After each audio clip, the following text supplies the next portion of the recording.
Last episode, I said something that probably made a lot of people uncomfortable. I don't think the NCAA can save college football. I don't think they can save college football. Not because they're incompetent, not because they don't care, but because they're trying to govern two completely different sports. Today, we're going to build the first one. What's going on, everybody? I'm Bill Wertman, Draft Yoda, your favorite draft nerd.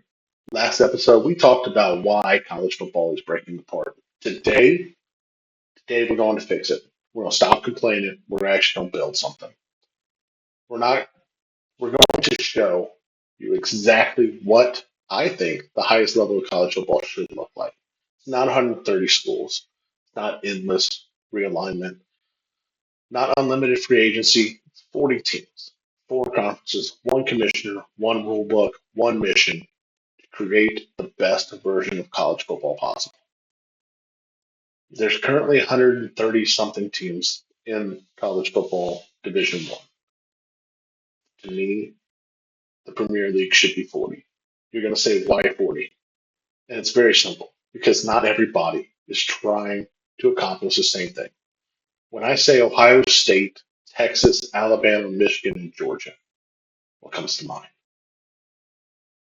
These schools are national football brands. They recruit nationally, they spend nationally, they draw national television audiences.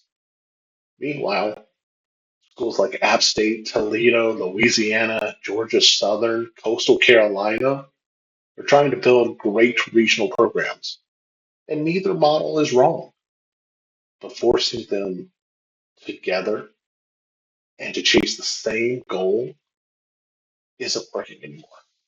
The Premier League isn't about saying one school matters more than another.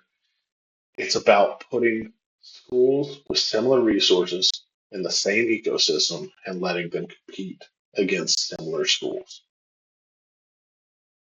I wanted to fix the biggest mistakes in modern college football. We abandoned geography. That's how I came into this. That's what I wanted to fix first. We needed to get back to geography because there's no reason that Penn State should be playing USC for a conference game. I'm sorry, there's not. Maryland shouldn't have to fly to Oregon for a conference game. Fans should be able to see the majority of the games that their team is going to play without having to board a plane and fly across the country. So I rebuilt the conferences with a regional thing in mind. The ACC. You'll see that I kept the four major conference titles because, hey, you built the brand, we're going to use it. The ACC has North Carolina, NC State, Duke, Clemson, South Carolina, Virginia Tech, West Virginia, Louisville, Maryland, and Syracuse. The SEC has Alabama, Auburn, Tennessee, Arkansas, LSU, Ole Miss, Georgia, Miami, Florida, and Florida State. Big Ten, Ohio State, Michigan, Michigan State, Notre Dame, Indiana, Wisconsin, Iowa, Minnesota, Nebraska, Penn State. Big 12 is where it got a little difficult, but I think we succeeded in what we were shooting for. Texas, Texas A&M, Texas Tech, Oklahoma, BYU, Utah, Washington, UCLA, USC, and Oregon. They all they all stay with a regional theme. And here's the key. You can drive to most of these games if you are a fan of one of those teams. That means college football gets its soul back.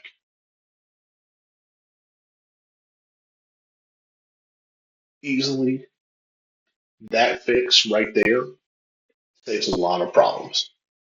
Next fix I'm going to make is a schedule. Each team plays nine conference games. If you remember, there are 10 teams in each conference. Now I know who is the best team in each conference without a doubt. No problem. We have a champion of each conference. That's going to be needed later. You get one Premier League non-conference game every year. So that's a 10th game, and it can come from any of the other conferences that is in the Premier League. So you get one. What that's going to do is that's going to drive viewership. We get cross pollination, and there's no more of this Alabama hiring three cupcakes to play. Now you will still get two regional rivalry games that you can pull from, but you can only pull from the AFCA schools, the schools that we just left from D1 that are going to be by themselves to make this Premier League. Those are the only schools you can pull from in that area. For instance, um, Clemson, you know, they can play for their non-conference game. Clemson can play Tennessee, Georgia, Florida, Miami, Florida State. Keep that rivalry kind of alive there. Um, but they can also play Furman, Coastal Carolina. They can play Appalachia State because those local games matter, and those local games help support the finances of those schools. It keeps money in the local communities. It keeps those programs functional, and it helps preserve local traditions.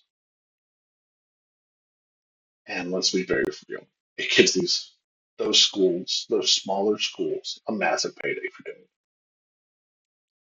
Next, we're going to fix player contracts. This is probably my most controversial idea, but hear me out. Let's get through it.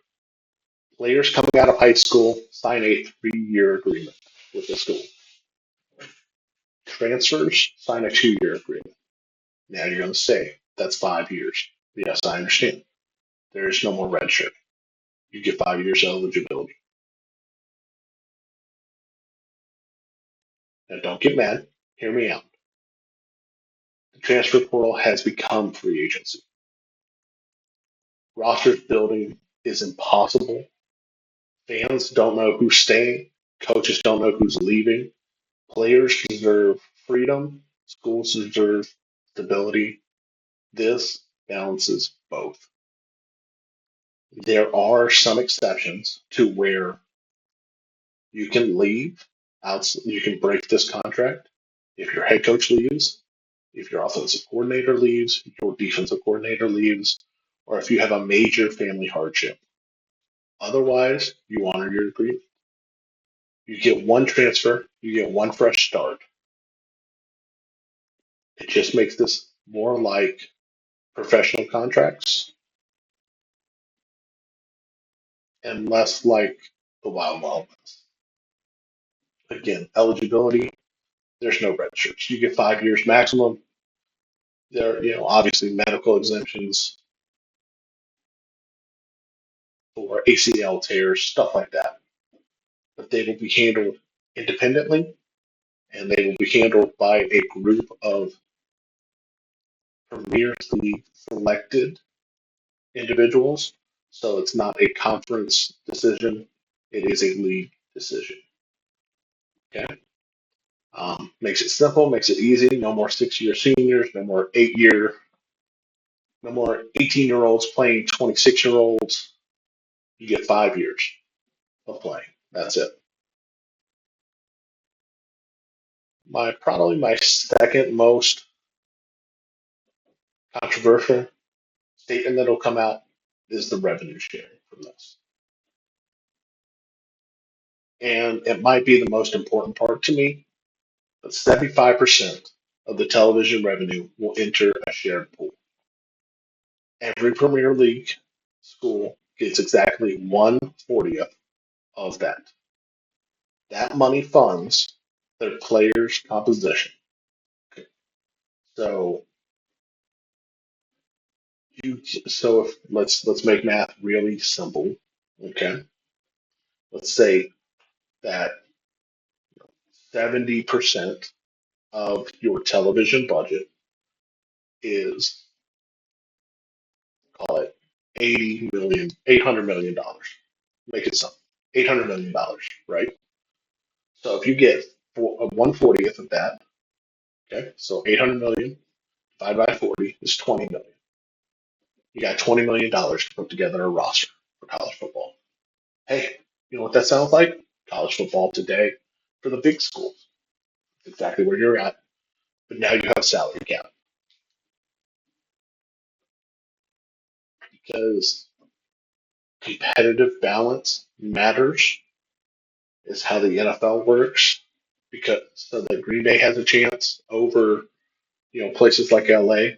We don't want this to be college football. We don't want this to be college football now. We don't want it to be the MLB model where I'm a Yankee or a Dodger and I can buy up massive teams and who's going to stop me because I can pay whatever I want. It puts a balance and it puts a cap to it. All this fixes what currently is unlimited transfers, massive spending imbalances, cross country travel, conference chaos. Premier League offers stable rosters, regional football, competitive balance, clear governance. Look, I know it's not perfect. No system will ever be perfect, but I think it's better than what we have. And honestly, this isn't even the most important part because the question everybody is going to ask is what about everybody else? What about Boise State? What about App State? What about Tulane? What happens to those schools that build college football that can't spend like Texas, can't spend like Ohio State, can't spend like Alabama? My simple answer is we stop asking them to spend like those schools. In the next episode, we're going to build the ACFA, a league where regional football comes back. Travel costs sink, traditional rivalries return, and schools are actually able to compete for championships without trying to outspend Ohio State, Texas Tech, Texas, and any of these other Premier League schools. I don't think the Premier League saves college football by itself, but I think it works because it allows the rest of college football to be saved too. And in the next episode, I'll go a little bit more in depth with that. I'm Bill Workman. I am the draft Yoda. I'm your favorite draft nerd, and I'll see you in part 3.